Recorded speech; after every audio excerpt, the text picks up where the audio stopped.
You saw the thumbnail, you know what we're doing, let's make it quick and easy. Like your mum.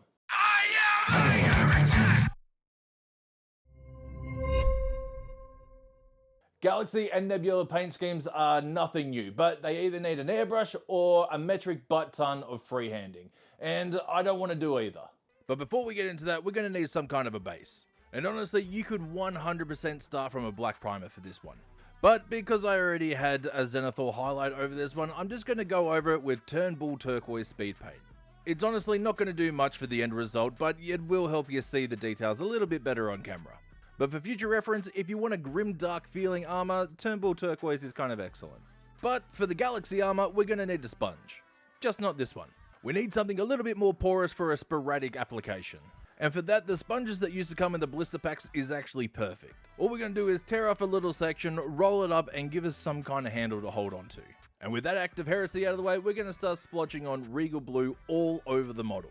And because this is a Chaos model from Games Workshop, there is a stupid amount of trim all over this. And because we're trying to hit the actual armor panels that's behind the trim, this is a little bit of a pain in the ass. But one of the cool things about sponging is we're really not looking to have it cover everything. And after this, we're going to bust out the Diabolic Plum. Even though we're using a sponge instead of a brush, we're still going to treat it like a basic layering technique. Even though we are adding more colors, we still want the previous layers to show through. So we're going to cover up less than what we covered in the previous step. And just like traditional layering techniques, we also want to thin the paint down. We want visual texture, not physical texture. And because we're just splotching and dumping paint on with a sponge, that can build up quite quickly. And to avoid that is as easy as thinning down your paints. Even after we've moved into Wicked Pink, we're still using that same layering idea. We're picking out less and less than the previous layers. We want to see a balanced mix of every paint that we're adding. But in saying this, don't worry if you do have a couple of big splotches that were a little bigger than you intended them to be. Just like if we were traditionally painting a model with a paintbrush, you can always go back and correct some of those mistakes. And now for our brightest color, Hydra Turquoise. Because in contrast, this is a lot brighter than the other colors we've used, we just want some light speckling with this color.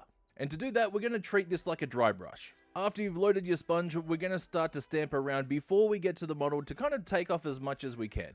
And even though it does look like we're going in pretty hard and heavy, you have to remember that the trim is getting painted over. Try and focus in and pay attention to the actual panels that this effect's going to be applied to. I know it looks a bit like a drop pie at the moment, but this entire section of this phase is the poo phase. Have a little bit of that heretic faith, we'll clean it up in a minute.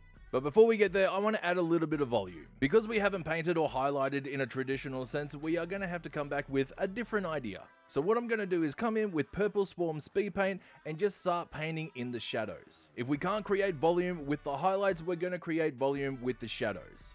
After you've brushed on your speed paint, we're going to rinse out the brush very quickly and come back and just start feathering out the edges so we get a nice smooth blend. And after this step, we're going in with our matte black and we're finally going to clean up all of the robes and all of the trim. This is going to give us a nice even base for all the metallic work and start to frame all the sponge work so it actually seems intentional.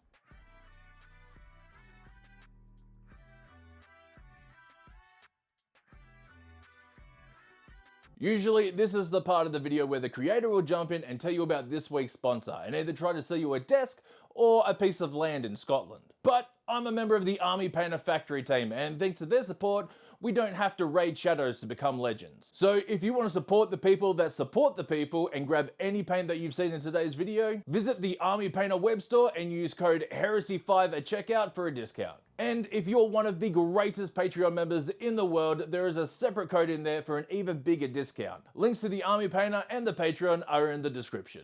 For the Dick Curtain, we're going to make it feel like there's a little bit of warp energy in there. For the bottom half of the hoo-ha cover, I'm just going to put down a coat of Terrestrial Titan. And I'm going to be working pretty quickly here because yes, we're wet blending. Once the Terrestrial Titan's down, I'm coming in with Guardian Green. I know a lot of people get a bit concerned with wet blending, but it really is as simple as mixing two wet paints together. You can do it on a palette, so you can do it on a model. And just like every other technique, it is very rare for it to be a single pass technique. If you're not happy with the blend, let that layer dry, then come back in with your colors and do it again. For the highlights, I'm going into Emerald Forest, and I'm just going to pick out all the tops of the folds. A nice vibrant green like this is a quick and easy color punch. And then for all the peaks of the folds, I'm coming in with Electric Lime just to kind of pop them out a little bit extra. After we're done here, I'm coming in with Diabolic Plum and just going to fade down the transition towards the bottom. You don't have to follow realism of light here, we're just trying to make it interesting. And now we're going to move into metallics. Personally, I don't typically paint with true metallic metal paints, but the contrast and high spots of non-metallic metal on this much trim would really start to detract from all that work we put in on the armor. And honestly, with the amount of trim, it would just take a stupid amount of time. I know this channel is usually associated with the use of big, bold, vivid colors, but what I actually focus on more is contrast. Not just the contrast between dark and light or warm and cool tones, but a big one is also the difference and the contrast between saturated and desaturated. The reason that a lot of the models from this channel look so incredibly vibrant and hypersaturated is because those colors are generally pegged against desaturated colors. Which is why I'm coming in with Voodoo Shade to start to mute down all of these tones on the metallics. But this wash is also going to do something else for us here. Not only is it going to tone down all of those metallics, but it's also going to help with detail separation. And detail separation is where the readability of a model comes in. Painting all these details means absolutely nothing if you can't tell them apart. After the wash is completely dried, I'm going to come in with a little bit of true brass. And with this, I'm just going to be focusing on areas that I just want to try and push a little bit of focus towards. I am 100% not layering the entire trim with this color again. The cool thing I will say about metallics is you can use the light to actually help with your placement of highlights. Taking some of the guesswork out of light placement can be a massive weight off your shoulders, while still looking somewhat natural and realistic-ish. And for our last highlight, I'm going to take a very bright silver, which is mithril, and just aim for all the sharpest details, mostly towards the face. This is a very fine application just on some of the sharpest areas.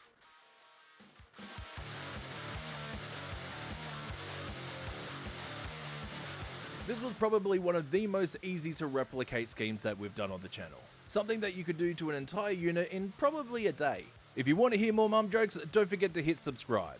As always, a massive thank you to InGames, The Army Painter, our amazing Patreons, and everybody for watching. Say hello to your mum for me.